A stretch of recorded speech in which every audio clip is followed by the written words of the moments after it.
I learned about the program while in seminary at Duke Divinity School, and it was offered or shared as a field education experience.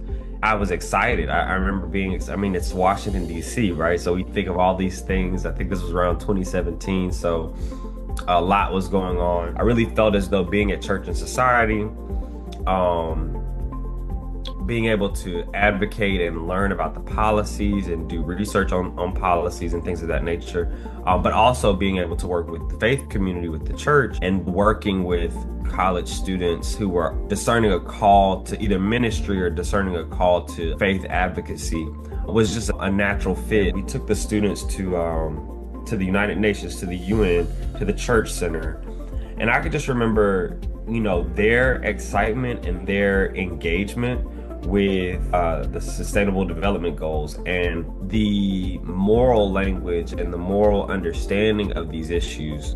Seeing the light bulb go off for them was, I just will never forget that. I will never forget that. I feel like this gave them the opportunity to really settle their spirit, settle their minds, and engage with what is it that I want to bring to the world? What is it that I want to change in the world? And how can I do that faithfully?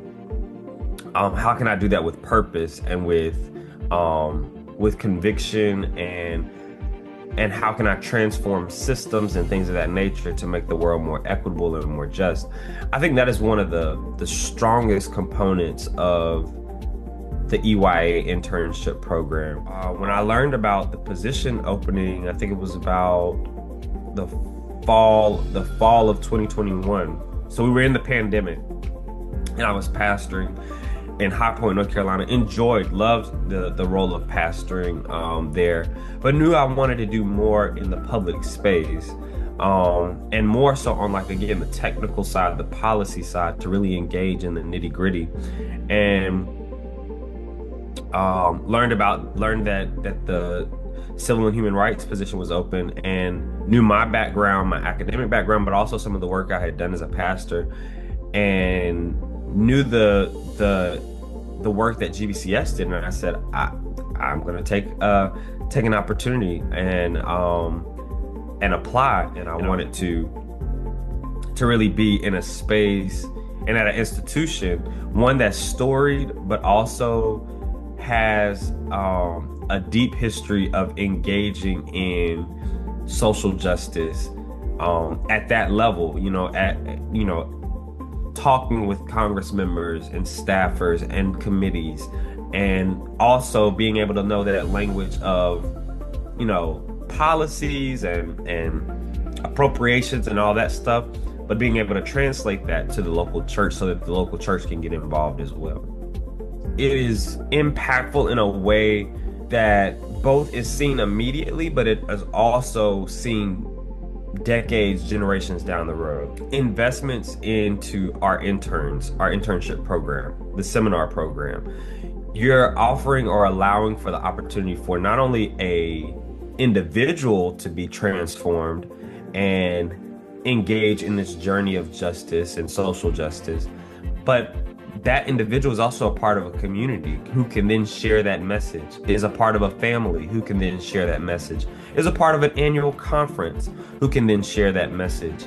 And the number of lives that are touched and transformed from planting that seed is astronomical. I don't know if we could ever really put a dollar amount or a measurement on it, but I do just encourage, or just am a witness to and a beneficiary of those investments, that whenever we invest in these programs, and particularly the work that Church and Society does, we are impacting a whole ecosystem. We are developing leaders, we are developing advocates, we are developing champions who can then take into account the local concerns as well as how that connects to the global. So I just highly encourage anyone who has been laid on their heart or just wants to do something that will outlive them, invest in work that will outlive them. I just encourage them to consider donating and contributing to the work of GBCS.